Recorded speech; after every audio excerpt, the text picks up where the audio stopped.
Hey everybody, this is John for both Pioneer Nexus MTG and Arena Nexus MTG, coming at you with kind of a joint project where we are playing some Explore, but also trying to link it with the deck guides over on the Pioneer Nexus MTG channel, kind of giving you a better overview of what the deck is capable of. If you like this kind of content, please consider subscribing to both channels, and let's get into a quick deck tech for Rakdos Midrange and Explore. Well, Explore is not the exact format of Pioneer quite yet. Obviously, it's what they're working towards. Rakdos is only missing a few pieces. One of the key cards being Dreadbore, obviously, being probably the best removal spell in the deck in terms of a sorcery speed removal, allowing you to kill a planeswalker or creature for 2 mana without really any conditions like some of the other ones like Heartless Act, Eliminate, Fatal Push, etc. have. But in its place, you do get to play a couple of copies of Bedevil, which does have a nice advantage of being instant speed, but does increase the glut of 3 drops in the particular build we are running today. The power of the Rakdos deck comes obviously from its 1 mana plays, being able to cast Thoughtseize, obviously one of the most powerful spells in the Pioneer format, to just disrupt your opponent, set up your own game plan. Fatal Push, while it's not as good as a deck like Rakdos Sacrifice at turning on the Revolt cost, it still is a very nice thing, as obviously one of the power of the Rakdos decks is dealing with aggressive decks. Beyond that, we're playing a plethora of 2-drops, which is a little bit unusual in some of the builds, but we're only playing 1 copy of Tenacious Underdog, 4 Bloodtithe Harvester, and 2 Kroxa, in addition to a copy of Eliminate to help deal with early creature rushes and early planeswalkers. 3-drops are really where the power of the Rakdos deck is, and there really is a glut in this build. 4 copy of Fable obviously kind of helps with the wrong half of the deck problem, with also allowing you to potentially get some mana, as well as copy your powerful creatures such as Graveyard Trespasser or Bloodtithe Harvester in particular. Liliana the Veil has been up and down since its introduction in the last set, Dominaria United. Obviously as the more go wide creature decks there are, it gets a little bit worse. But as the format slows down and you have more of the big dumb idiot decks, Liliana gets a little bit better in those situations, while also being a good way to pressure control decks. Graveyard Trespasser, all-around utility card in this deck, allows you to attack the graveyard some, gains a little bit of life against some of the aggressive decks. Also is very hard to kill because of the ward if your opponent can't block it. And obviously if it happens to flip over to the night side, Graveyard Glutton is very powerful, being able to double the effects of the front side of the deck. Sheoldred is the lone 4-drop we're running in this deck. Now obviously, at least in the main deck, it's very powerful, able to trade with any creature because of Death Touch, gains you a little bit of life, forces your opponent to lose life as they're drawing cards. Overall, this is a very powerful card. Now there are obviously other things you can play, such as 4-mana Sorin, Chandra Torch of Defiance, Kalidas, etc. Maybe we should be spreading our curve out a little bit and moving some of these 3-drops into a 4-drop slot like Chandra. But overall, this is a very powerful 4-drop and definitely one you should be playing, as it's quite annoying for a lot of decks to deal with. Mana base, obviously when you're playing a 2-color mana base in this format, you get to play a lot of different utility lands. You get to play Hive of the Eye Tyrant and Den of the Bugbear as man lands to attack your opponent. Castle Locthwain is a little bit of card advantage. Sokenzan is a nice utility land to have access to. And obviously, you could run a 1-of copy of the black channel land, which is kind of slipping my mind at the moment, but allows you to get creatures or planeswalkers back from the graveyard.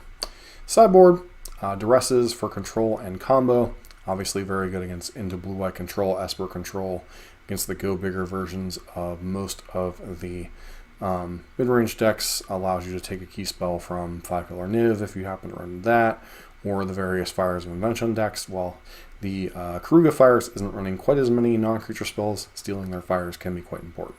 Kolaghan's Command, very good against any type of artifact nonsense, especially out of mono green, while also allowing you to rebuy some of your creatures, force your opponent to discard spells. Extinction Event, when you need an additional sweeper against go-wide creature decks.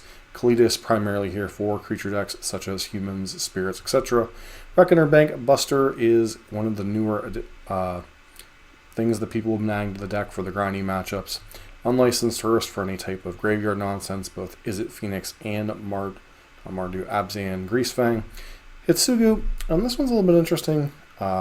Obviously, it can be geared towards any type of lower to the ground creature decks, such as Mono Red. Can also be a slow graveyard hate against something like, both Izzet Phoenix and Greasefang if you're pairing it with your Graveyard Trespassers. Up next list for the grindy matchups, and also okay against mono red, and then the third Extinction event, mainly for creature decks. So, that said, let's get into some matches and see how this deck is performing in the Explorer format. Obviously, this isn't a one-for-one comparison to the full Pioneer format, as you're missing things like Lotus Field and a fully powered mono-green. But, for the most part, a lot of the other decks are relatively intact in the format. Alright, take a look at this opening hand, and it's actually pretty reasonable.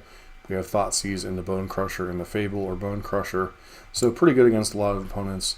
Yorion generally means a Fires deck or possibly some variant of Control, so we're probably going to have to be the aggressor in this matchup. Probably going to have to lead off on Sulfurous Springs if we want to curve out, although it may or may not be relevant against whatever our opponent's turn 1 play is. Looks like we might be up against Esper potentially. Now there is... Nope. Okay. So we are up against a Sultai Reclamation most likely. I think our goal is to just try to strand them with as slow a hand as possible and try to kill them as quickly as possible. They're going to... Why are they not foretelling that? That's interesting. Looks like they might have drawn a... Oh, that's unfortunate.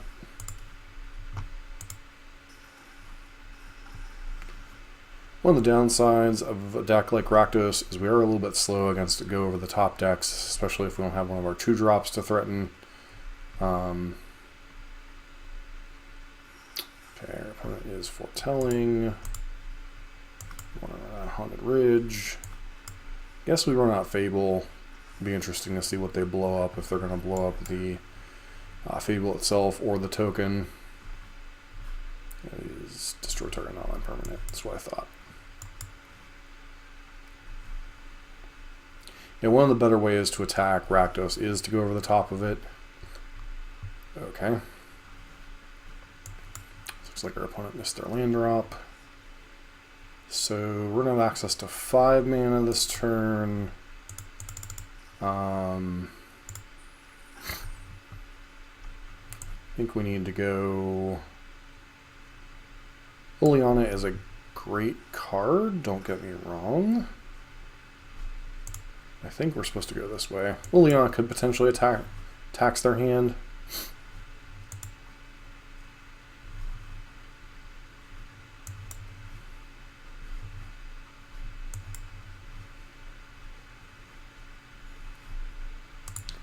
You have to play a land. So...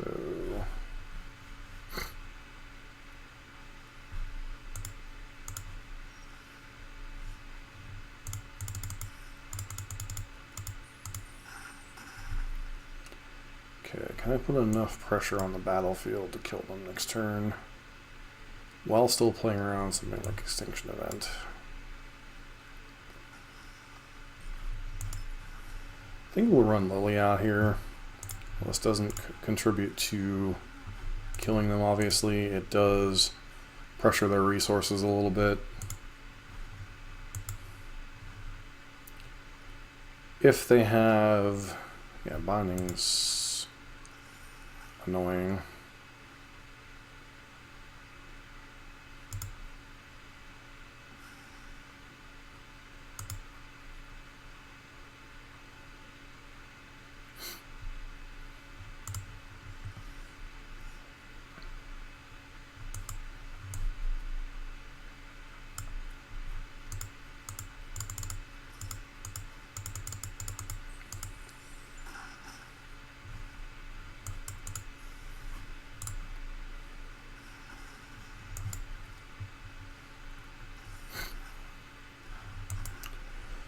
Everything out there.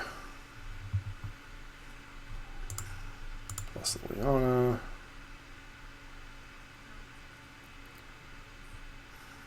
So if they draw a land, they get to Alron's Epiphany us.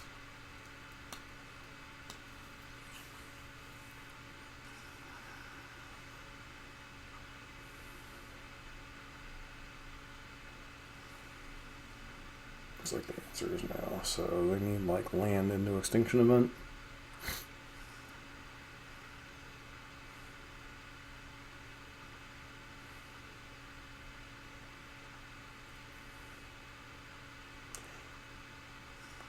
Alright.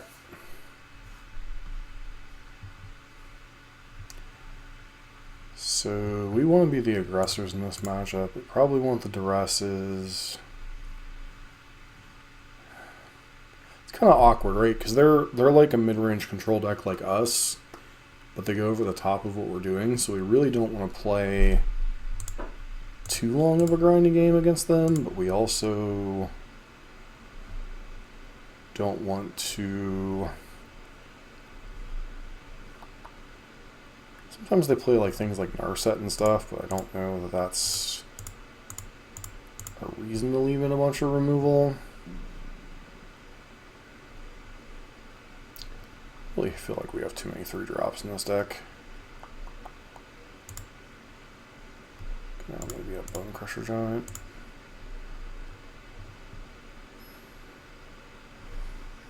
One of the nice things about Rakdos is you can pivot and get more aggressive, but without something like the 1-mana, like evolved something or other, there is no like really good 1-drop for the deck.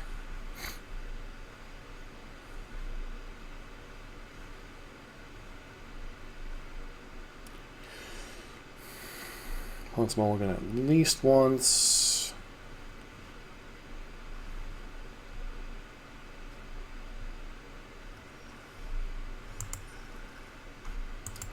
I'm actually going to lead on Duress, because Thoughtseize has a little bit more utility in the mid-game.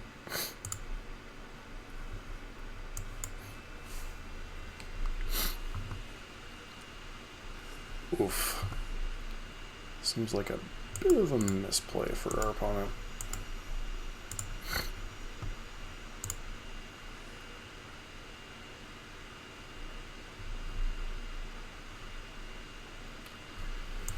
Well, I guess since we have another Thoughtseize, we're going to go ahead and do this.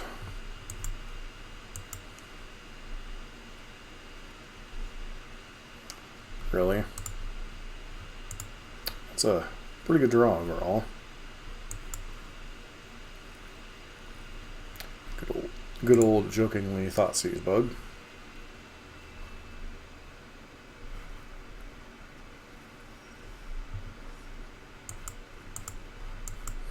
Problem what we have is we lack pressure. Maybe we'll get lucky and they'll put Urion in their hand here. Okay, well fortunately we have an answer for that.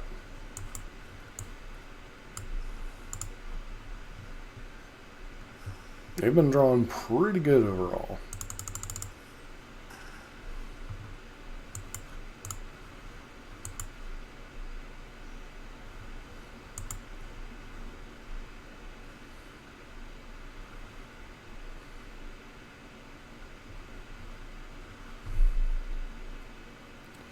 So their hand is either another land or, I was going to say, it feels like another land the way they were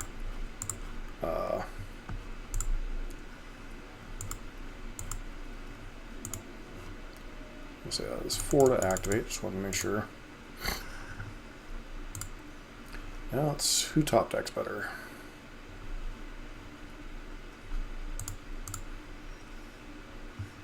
Could play out this Fable. I think we just want to get them dead. Get rid of Gargaroth in case they have some way to bring it back.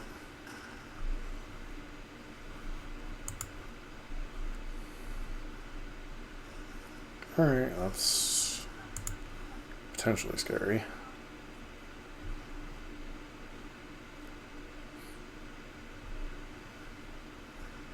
Yeah, I don't think that's going to do it.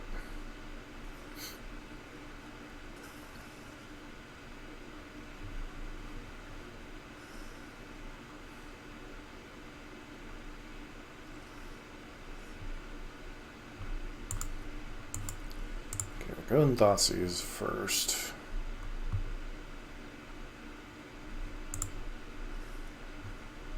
Now we just get to kill them.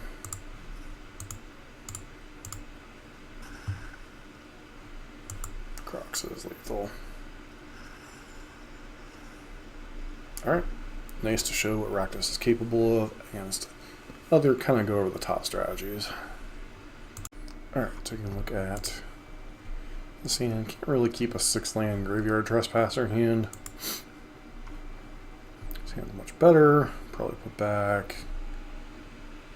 Maybe you want either Sokenzan or Blightstep. I think we put back Blightstep.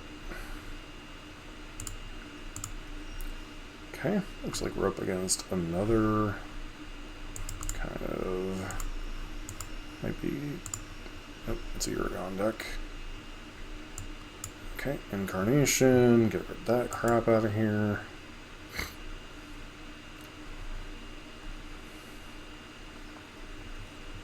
Let's get another go over the top, kind of beat Rakdos style deck.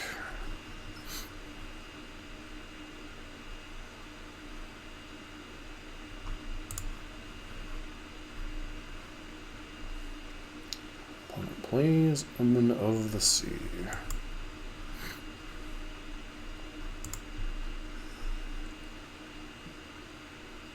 Okay, opponent with an Omen of the Forge, which is unfortunate.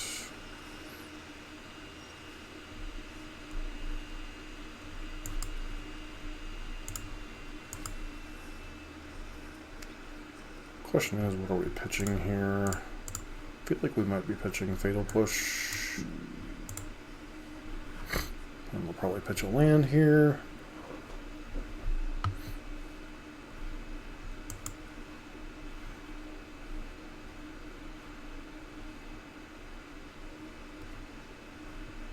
Again, both these lands have utility, so there is some reason to keep them around, especially Locthwain. Yep,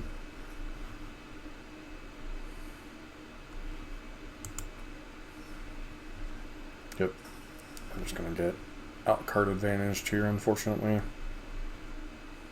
This has always been one of the historic problems of a deck like Rakdos or Jund, is just... Okay, play land.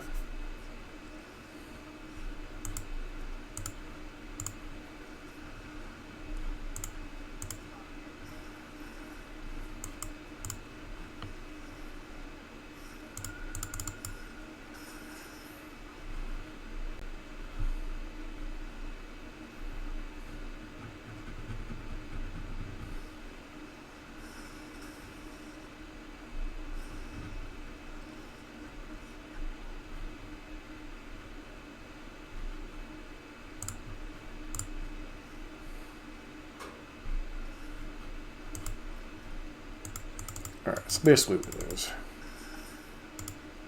Opponent gets to overwhelm us with Omens and Omen of the Seas and just kind of go nuts from there.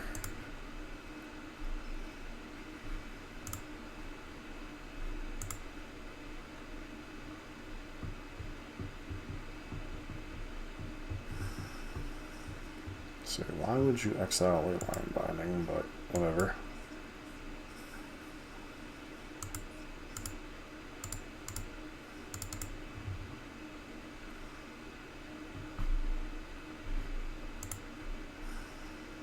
That makes absolutely no sense, but whatever. Especially since red-black is not exactly a color known for blowing up enchantments. I mean, we could have invoked Despair theoretically, but they have so many other enchantments to throw at it.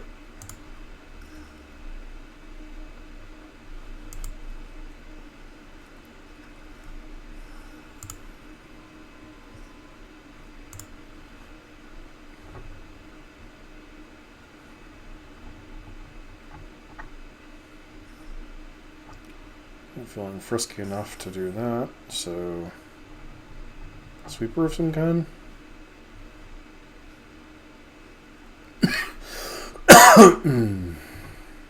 No, just another Uragon. Okay. I think we've seen enough here.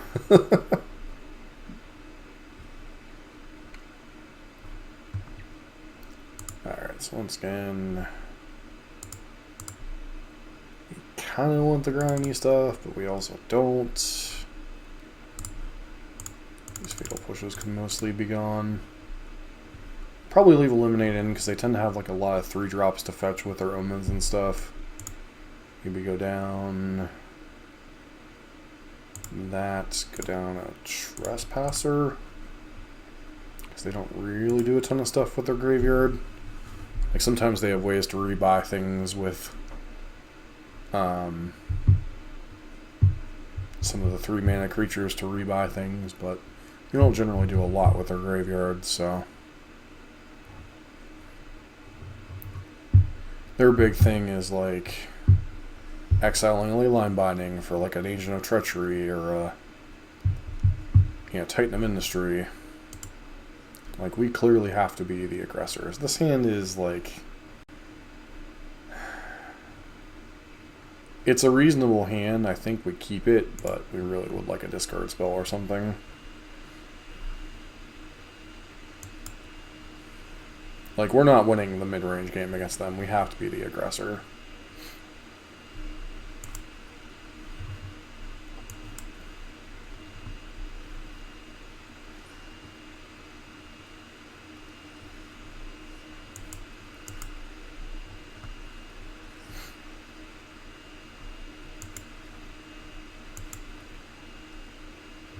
You have the Wolf Haven or something else.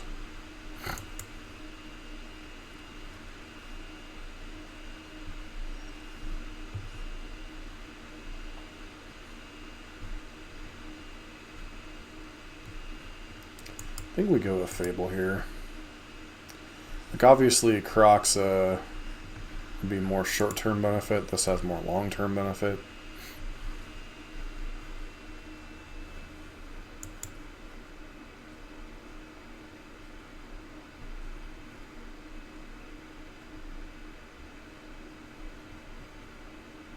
I think one of the things you see when mono green isn't really a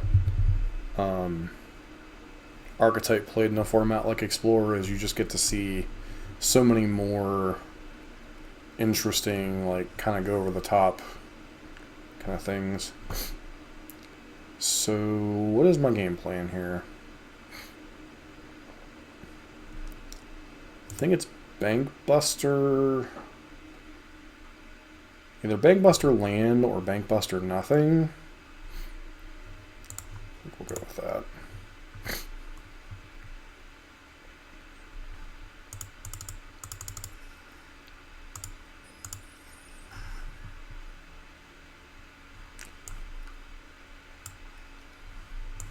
So I'll go with this.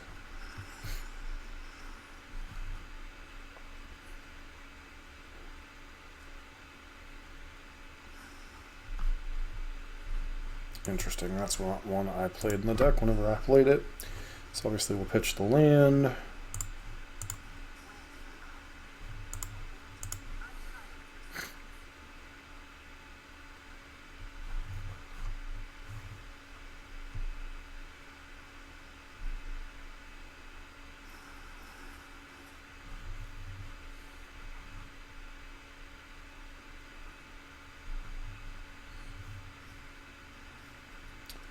That's annoying.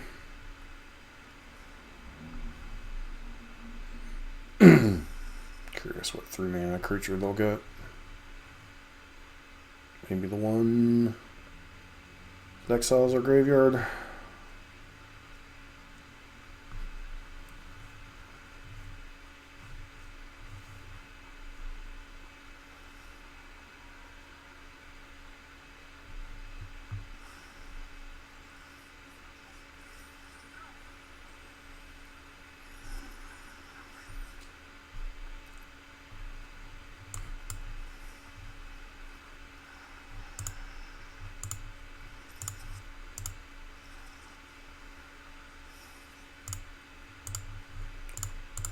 Trade that to get a 3/3 back.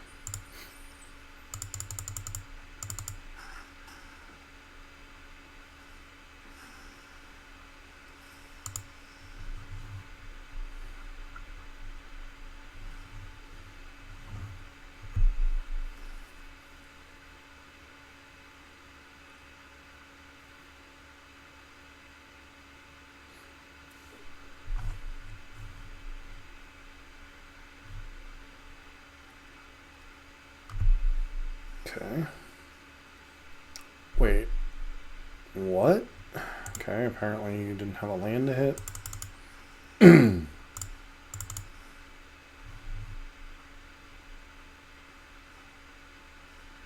Sure.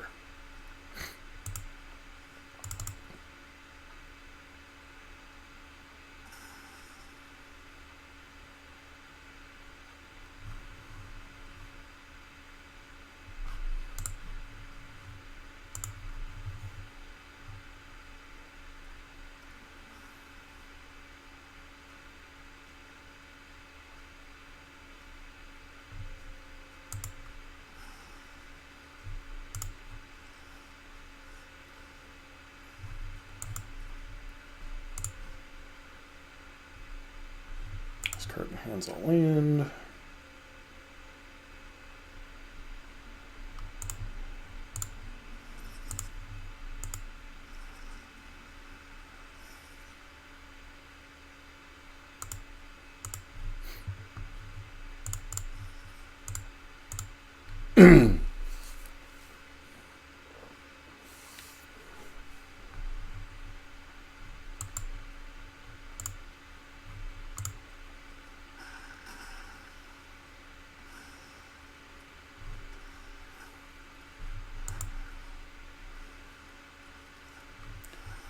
Probably want to get rid of...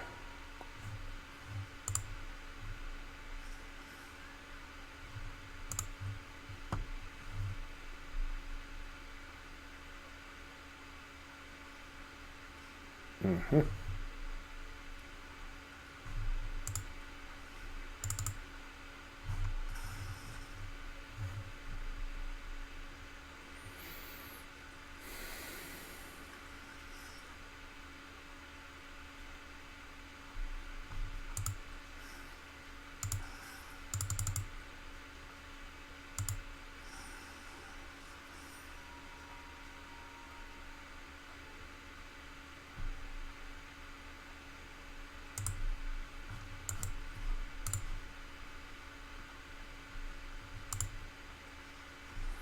Alright, what we got there?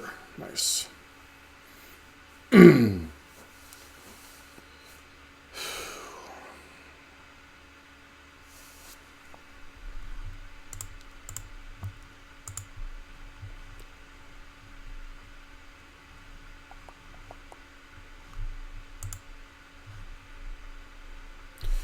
Obviously, you can see how these Incarnation decks are a rough matchup for Rakdos, but that doesn't mean we don't have tools for the matchup. Thoughtseize into things and stuff.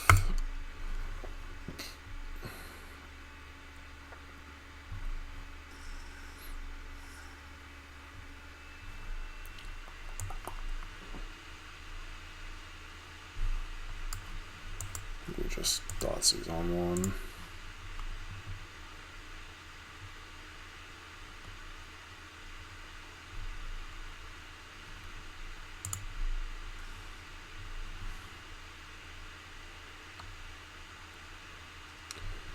Okay. Naturalist has to die.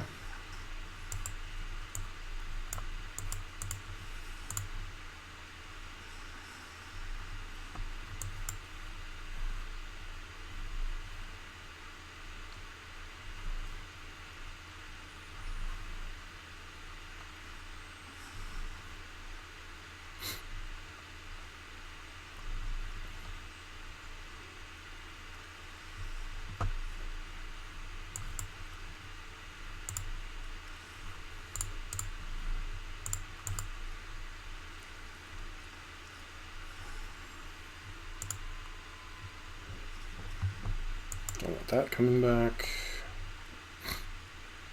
Of course, our opponent gets a fires.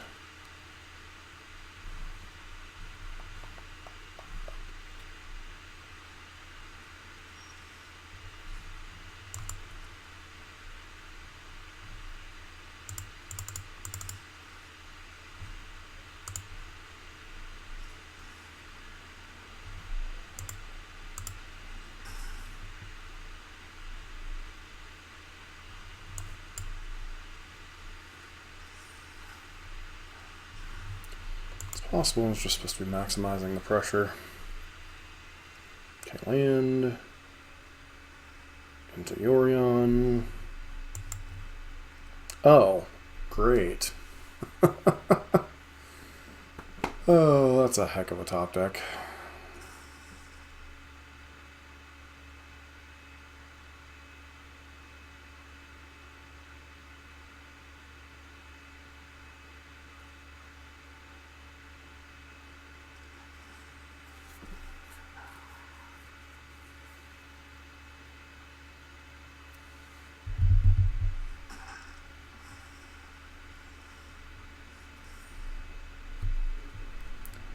Trespasser and land.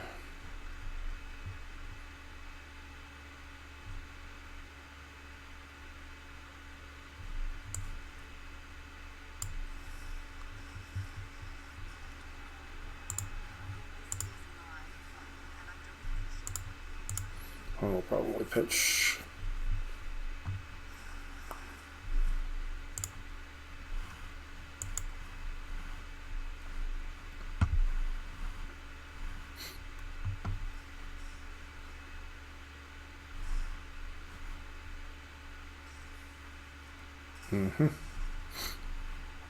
This is where we kind of get buried in card advantage again.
Yeah, that's just too much value to fight through. Alright, take a look at this hand. Interesting choice with all the man lands. I'll try it for science, I guess. So we're not up against a companion deck. Maybe we'll see something like Greasefang here.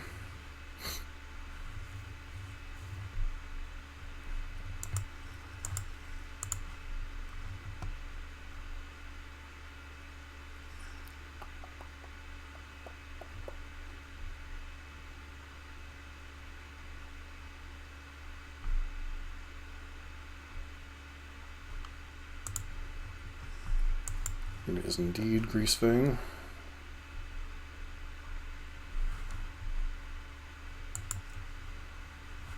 It's what, a 2/2?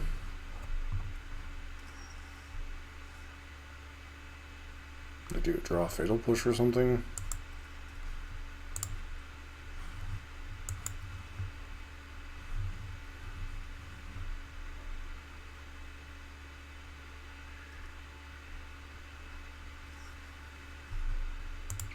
Don't like main phasing this at all.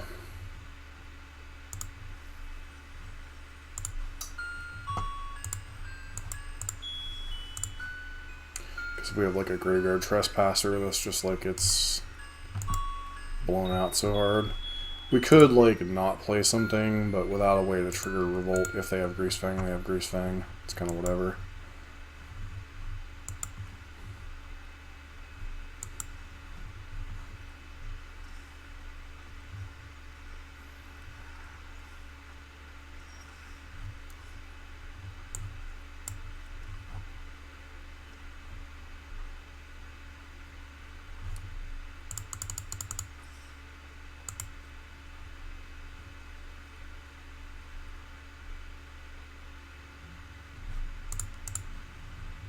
Feels like some weird choices for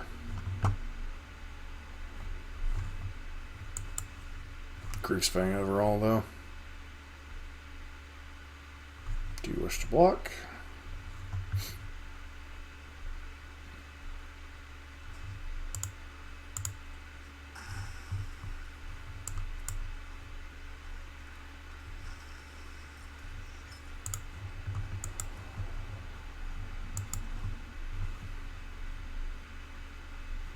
Leaving this and this in our hand gives us the option to push Greasefang.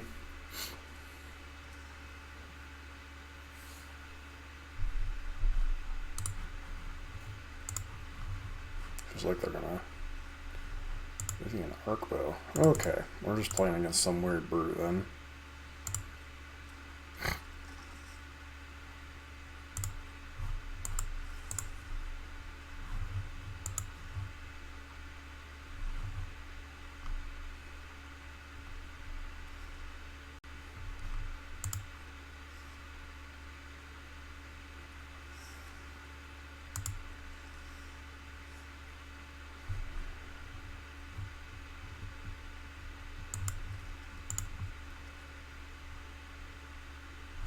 That was dumb.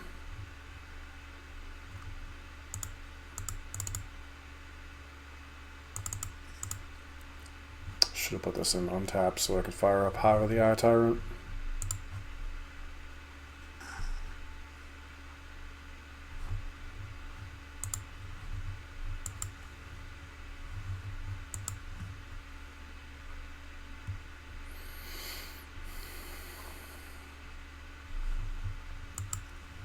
It's actually an interesting thing in a format that lacks Eldritch Evolution or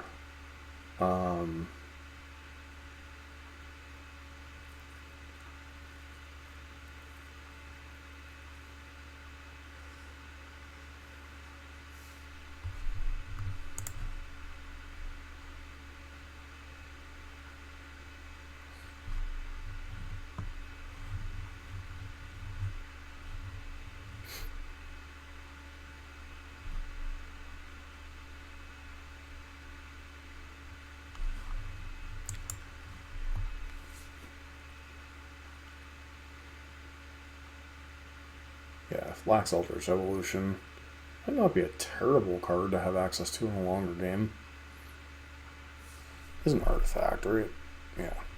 So something like a Braid or Call of Guns Command will take it down.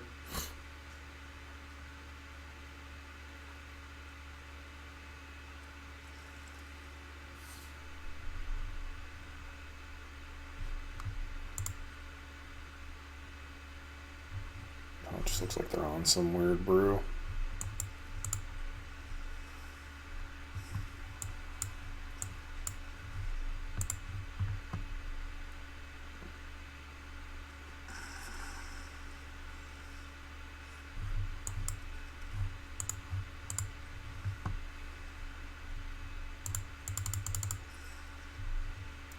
Go ahead and deal with their...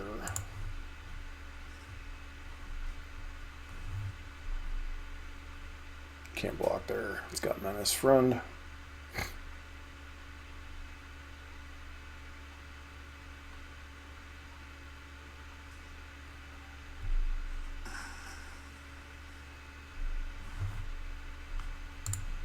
Now, even if they happen to have Greasefang in their deck, which doesn't even look like they do.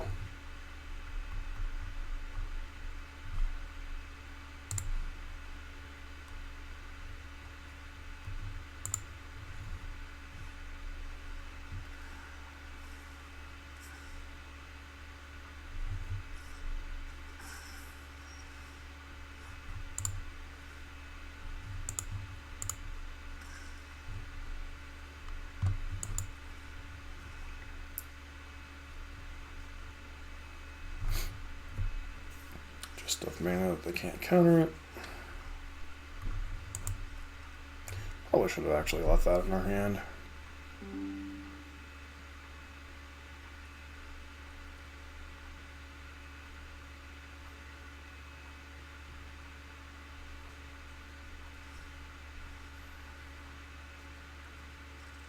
They do in fact have a Greasefang in their deck.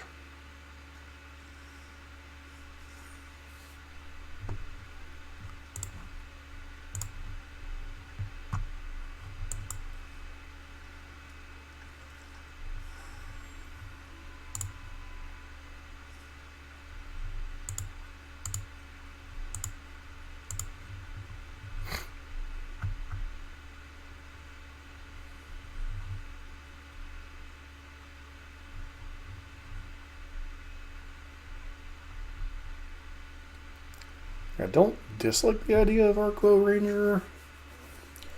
You have to discard a creature card? Nope, just discard a card.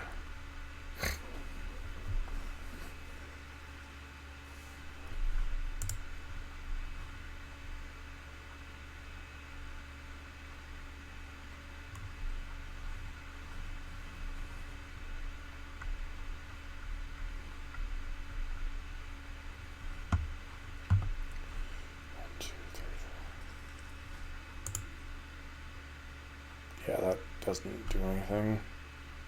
Activate abilities, sure.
At least has to jump block, if nothing else.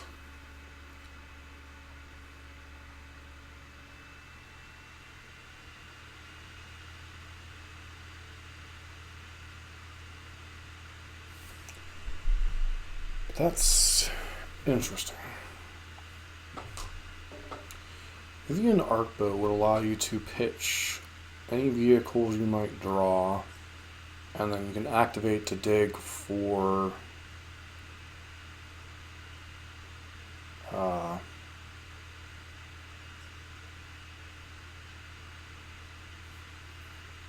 could activate to dig for Greasefang.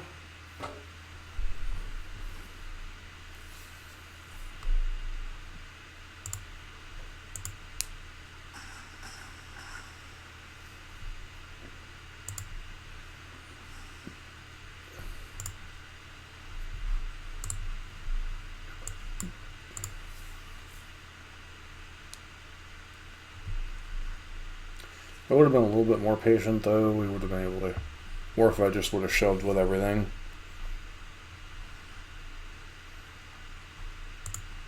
That's a problem.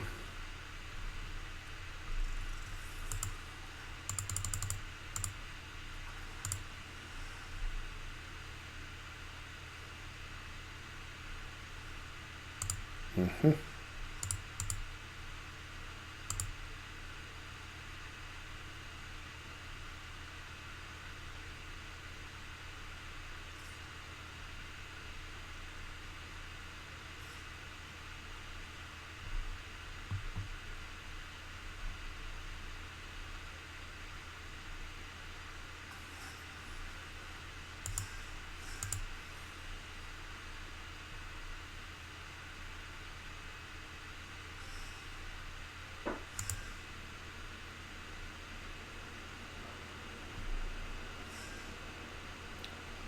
So it's currently 10. No blocks.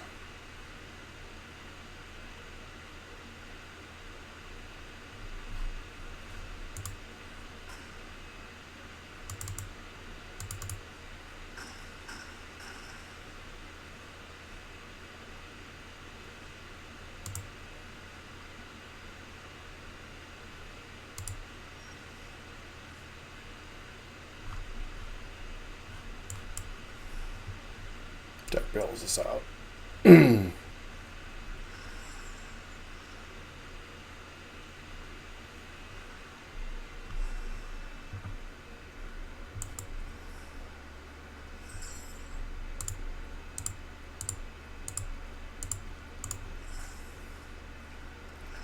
And you die.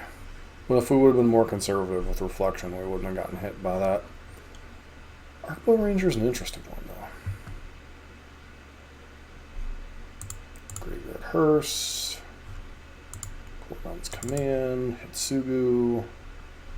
Actually, am I even interested in Hitsugu? This is the one card that I've been kind of like questioning what its point in the thing is. Like, I understand what it's there for, but at the same time, I just don't think it's particularly good at what it does.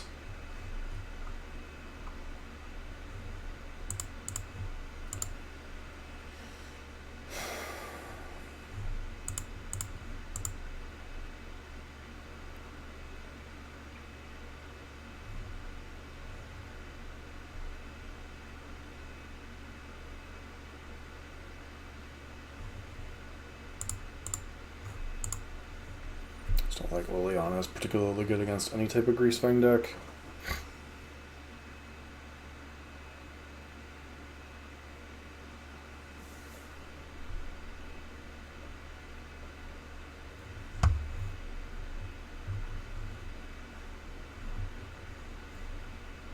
Pretty reasonable hand overall, especially if we have another draw land.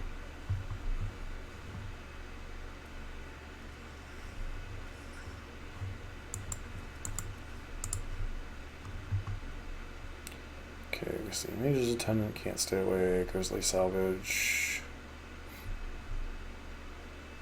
I think we just take the salvage there. 2 mana play.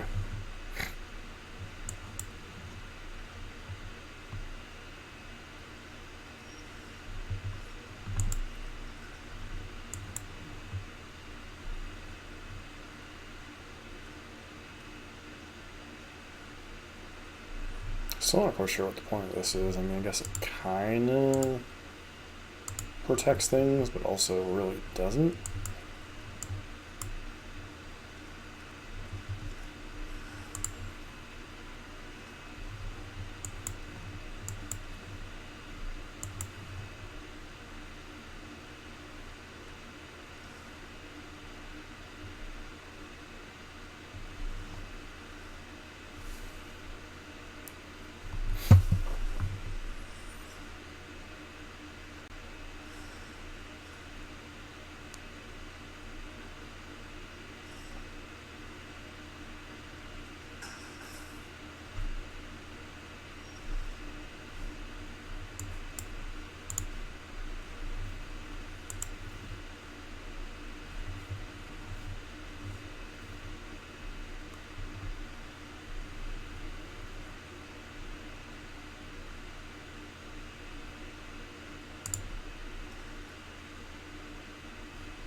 Major Greasefang, it's kind of whatever here. Of course they draw it.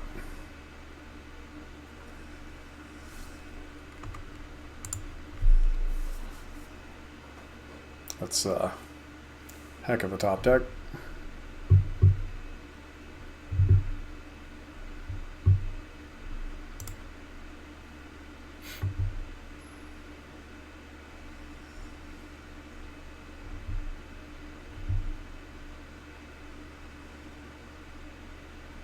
Actually, I do understand what Hitsugu's role is now. It's good against specifically Rakdos Sacrifice. I've been trying to rack my brain for like what matchup would you want that card in, and it's Sacrifice probably. Being able to exile Cat, being able to exile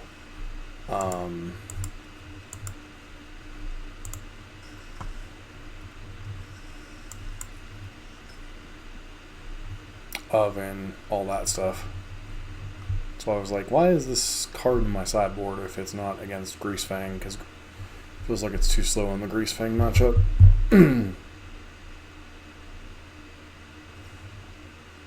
I, once again, don't like main phasing this.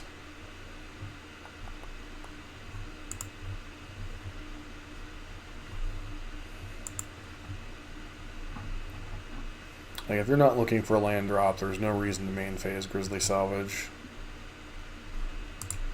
There's no vehicle in the graveyard, so I think I'm just supposed to run out a second Bloodtithe Harvester and give them the beatdowns. Really need to find a third land. You don't need to hold up Fatal Push this turn because outside of like Stitcher's Supplier, which they haven't even shown us, and of course they'll like play it this turn. Opponent's hand. Probably choose Graveyard Trespasser would be my guess. Bedevil.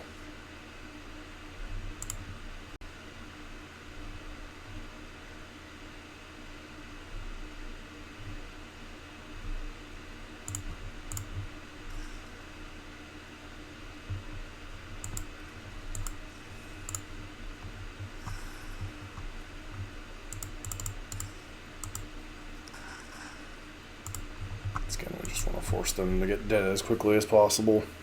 We're kind of the tempo deck in this draw.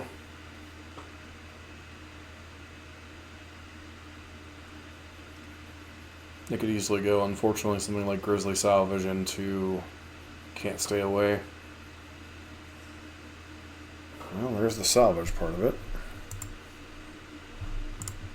Sun Scourge Champion. Opponent's just playing some weird cards in a whatchamacallit deck. Fleeting Spirit.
Oh, it gets what, 4 life here?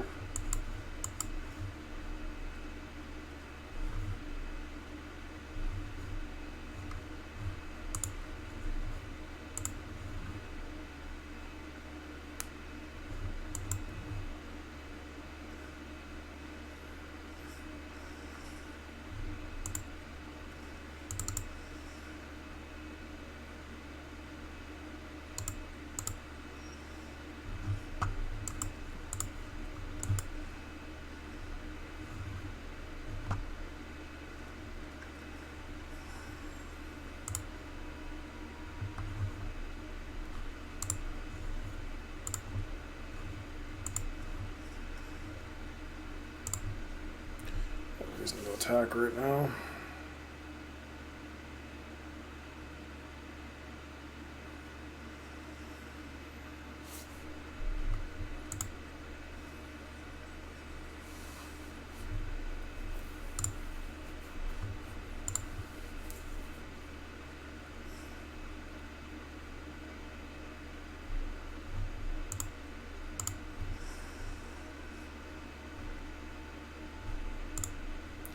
Any creature? There's one. Just one creature down there.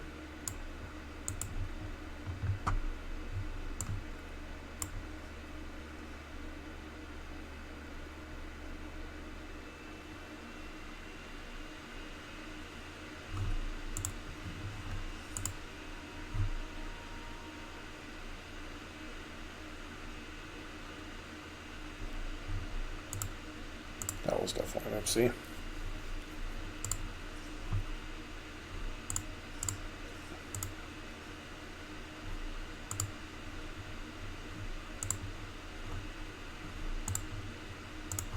Once again, we got lucky. Opponent goes block, block, and then they're dead.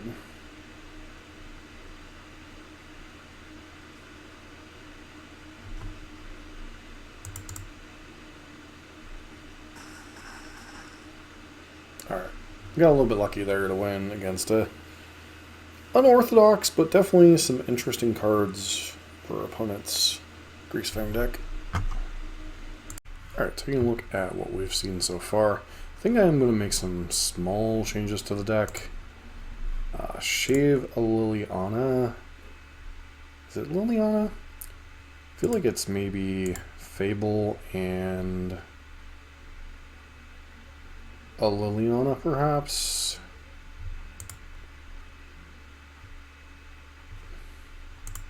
Maybe just shave the one to get a Chandra in here.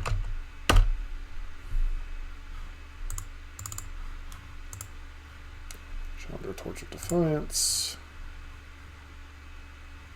How many 3-drops is that? We have 16 3-drops. Just feels like so many. But it's like making a small adjustment. Sideboard, is there anything that we want to get rid of?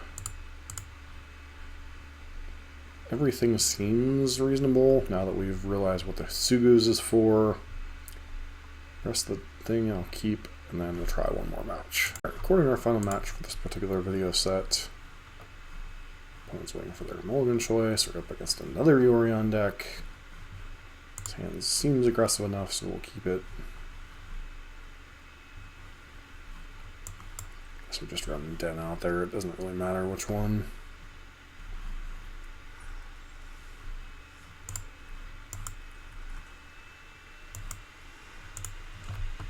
So if they kill this, it really doesn't matter.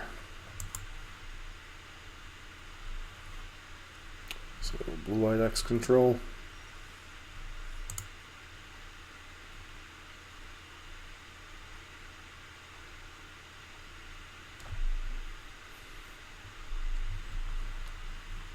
Giving us our opponent any additional information.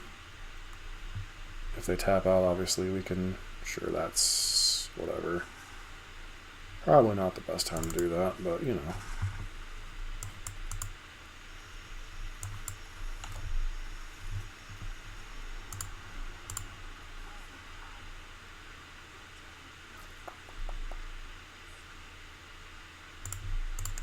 Getting rid of Bedevil because next turn, as things are set up, we kind of get to double spell next turn.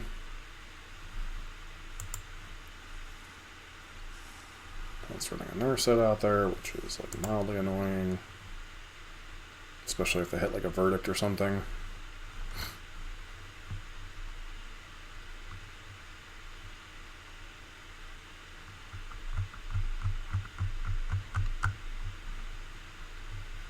Considering shaving a Liliana in addition to the Fable that we shaved. Maybe even it's not supposed to be Fable, maybe it's supposed to be Bonecrusher Giant. Just so many 3-drops. Could be Graveyard Trespasser we're supposed to skirt on. I don't know, just like having a 1-of Chandra in there. Seems like it breaks up the curve a little bit. And also allows you to go like 4 mana on, or 4-drop into 2 3-drops potentially on turn 5, even if you don't hit a land. So.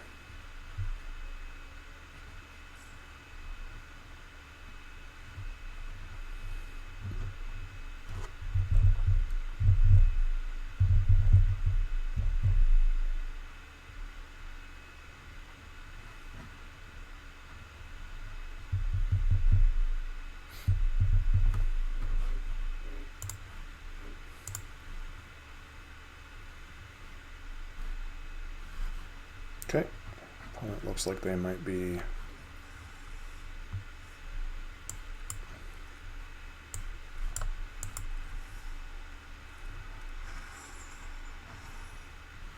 just aggravated that it looks like they whiffed on Narset.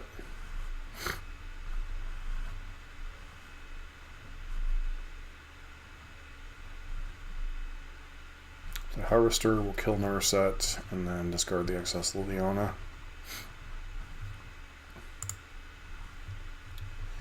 Then even if they deal with our board, we still get to go either blitz Tenacious Underdog next turn to draw a card.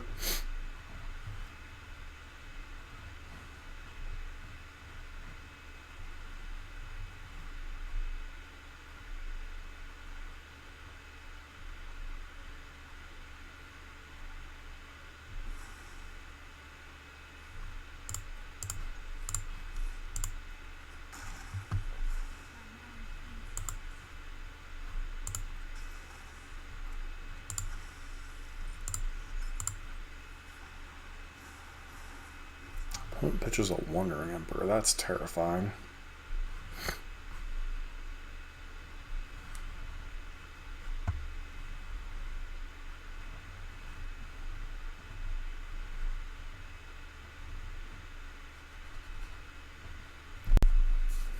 Ah, yes, the pleasure of blue-white control players slow playing.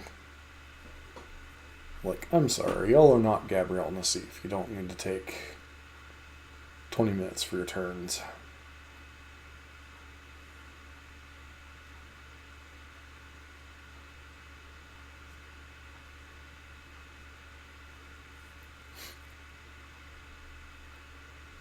Based on our opponent's cycling of Shark Typhoon, it feels like they might actually be short on lands here. And they're just literally being spiteful.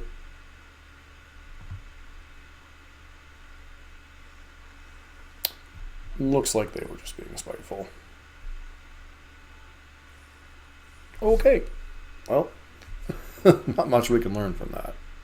It's really kind of weird, you know, with this deck. You know, you have so many powerful early drops. You know, the 3-drop slot's always glutted. Like, do you want 4 Fable? Do you want a 4th Bonecrusher? Do you want the 4th Graveyard Trespasser? With Bedevil instead of something like Heartless Act, while it is better against, you know, various different, you know, being able to kill every creature, every planeswalker, you know, it does really kind of disrupt the mana curve. Like maybe you want to eliminate a Heartless Act instead of Bedevil. Like obviously if this was full-blown Pioneer, you'd be playing 2 copies of Dreadbore and just calling it a day. Your curve looks a lot cleaner. You know, this card's kind of a split card of 2 and 3 drop. So, Fable is like awkward in multiple sometimes. Like obviously sometimes you want the card selection and such. So it's really kind of hard like between Trespasser, Bonecrusher Giant and this, maybe even Fable Liliana. Chandra, just, it's nice having it as a one-of. I've seen a lot of Rakdos players I've played against and Explorer continue to run this as a one-of. It kind of breaks up the curve, and as I said, with a mana situation, it kind of helps with like double 2 drops or double 3 drops in some spots. So, and obviously it can be a removal spell to pair with a bunch of your other stuff. So, you know, very powerful card. Let me know in the comments which one you would kind of shave for a Chandra if you wanted to play a Chandra. And Blaze still feels pretty clean with the addition of the 2 Sulfurous Springs. And the rest of the deck is just good solid value. Obviously we went 3-1 in these videos. Can't really get much from the blue-white control deck other than they were a bit salty. Probably shouldn't have been playing that match if they were going to get that salty anyway. You know, we played against Sutlai. Well, at least it looked like Sutlai, Encarnation Ultimatum, and then played against the Enigmatic Fires, both of which are kind of rough matchups. Fire is a little bit more so because, you know, they just have so many interlocking pieces, whereas Encarnation Ultimatum, it's if they resolve their big spells, they win the game. You know, there's a little bit more air in those kind of decks. And then, obviously, against the weird version of Greasefang, although it was interesting to see Vivian's Arc Bow. Does seem like an interesting thing. It's a way to discard things. It's a way to look for Greasefang. So, you'll learn some stuff in these videos overall. But, you know, I still like the sideboard, especially now that I've 100% realized what Hitsugu is for, and that being the sacrifice matchup, which can be rough if you don't have like this kind of like KO card. And then everything else, we didn't run into any creature-based decks really. We didn't really run into humans or spirits, both of which exist on both Explorer and Pioneer. But yeah, it's one of the powers of Red-Black is just the sheer power of its sideboard. But you win some, you lose some. So that said, hope to see you for the next video, and let me know what you think of seeing some Explorer videos on the Pioneer channel. Obviously, this is kind of a collaboration with the Arena Nexus MTG channel that I have, that I play mostly Explorer content on anyway. I just wanted to kind of do a deck series for Rakdos.